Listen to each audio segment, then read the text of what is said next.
So, secret. You know, apart from the whole aside from the whole always just keep practicing, I genuinely think, like, I really do think, like, having a warm room temperature is huge, and like just a warm body temperature as well is like really, really big for like good performance on the day. Like, I don't normally type as fast as I did on that day, but what I did, I just tried to prepare myself to be as warm and like fast as possible with my fingers. So I just took a shower, took a nice hot shower, came out, made sure the radiator was on. I had all my windows closed. It was nice and warm, almost hot, almost uncomfortably hot, but no, just warm enough so that. And then I was just there on the day, and it was just, yeah. Don't type cold. Never type cold. That's my secret tip.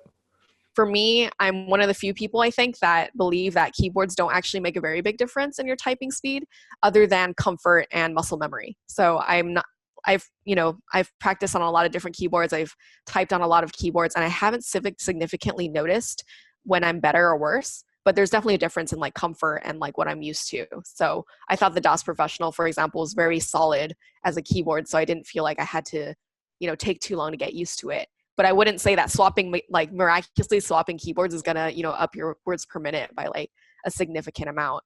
The main advantage, I think, is that I believe the home row method is wrong, and the home row method on QWERTY is wrong, and it doesn't make any logical sense because the anatomy of the human hand, people's hands are not shaped like that because everybody's middle three fingers are longer than their pinkies and their thumbs. So those fingers want to move, want to type on the higher rows. By moving the middle three fingers onto the home row, onto the center row, you're like creating resistance and you're not getting as much out of either of those fingers as you should.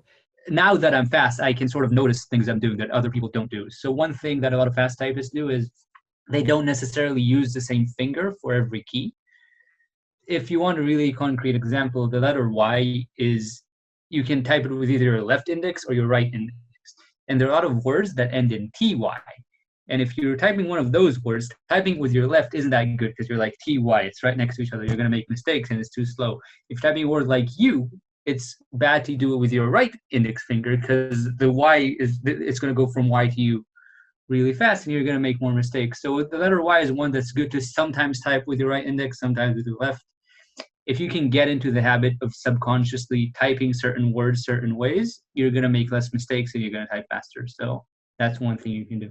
In terms of getting into the zone, I do have kind of my checklist of things. So one, I make sure I have good posture. Like I've become way more aware of that these days with some back problems and stuff after some injuries. So for typing, making sure your feet are planted on the ground, you have good ergonomics, keyboard isn't too close, forward, tall or short. And then I also listen to pretty loud music, specifically EDM. I don't listen to EDM normally, but for some reason for typing, I think because of the high beats per minute and just kind of the cool, momentum in the music, it actually helps me out a lot. So I turn it up really high so the key clacks don't actually distract me so I can kind of keep a rhythm going. I would only have been here in the first place if I had changed my typing style a bit, because those will add up over time. And some people notably get an over-reliance on just their index fingers as opposed to their other fingers. And plus, you also use that because it also sets the pace for the rest of their typing. So you see them moving their hands a lot.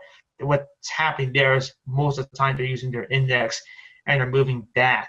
And they're just having everything else kind of ride along instead of giving more authority to their other fingers. That's why some pianists really transfer pretty well to mechanical typing and may have like better habits.